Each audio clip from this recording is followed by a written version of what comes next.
বাংলাদেশ থেকে আসার সময় গত কয়েকদিনে অনেক প্যাসেঞ্জার বোর্ডিং পাস পায়নি, ফ্লাইট মিস করছে শুধুমাত্র এয়ারপোর্টে দেরিতে আসার কারণে। তার মধ্যে আমাদেরও দুজন প্যাসেঞ্জার ছিল। আপনাকে একটা জিনিস মাথায় রাখতে হবে, নির্ধারিত সময়ের আপনার ফ্লাইটের নির্ধারিত সময়ের 1 ঘন্টা আগে কিন্তু বোর্ডিং পাস বন্ধ হয়ে যায়। এটা সিস্টেম থেকে অফ করে দেয় এয়ারলাইন্স। যারা বোর্ডিং অফিসার থাকেন ওনারা চেষ্টা করলেও আপনাকে আর বোর্ডিং পাস দিতে পারবে না। ধরুন আপনার ফ্লাইট 4টায়, বিকাল 3টায় কিন্তু আপনার বোর্ডিং পাস বন্ধ হয়ে যাবে।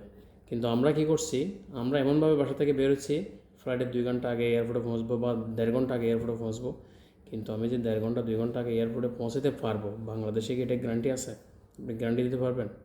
নানান সমস্যা হতে পারে, পথের মধ্যে গাড়ি নষ্ট হতে পারে বা জ্যাম হতে পারে।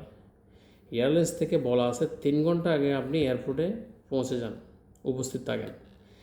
আপনি হয়তো জানেন না, ইমিরেটস ফ্লাইট যখন দেখছে প্রায় প্যাসেঞ্জার ফ্লাইট মিস করছে, তখন এখন ইমারত ফ্লাইটে 4 ঘন্টা আগে বোর্ডিং পাস চালু করে দিয়েছে। ইমারত ফ্লাইট বলছে আপনি 4 ঘন্টা আগে এয়ারপোর্টে চলে আসেন। কিন্তু আমরা সামান্য উদাসীনতার কারণে ফ্লাইট মিস করছি, নিজেদের লস করছি।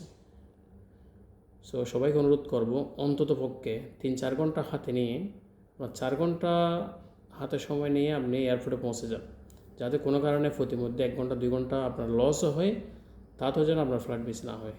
ভিডিওটা একটু শেয়ার করবেন, বেশি করে শেয়ার করবেন। ধন্যবাদ এতক্ষণ সাথে থাকার জন্য। আসসালামু আলাইকুম।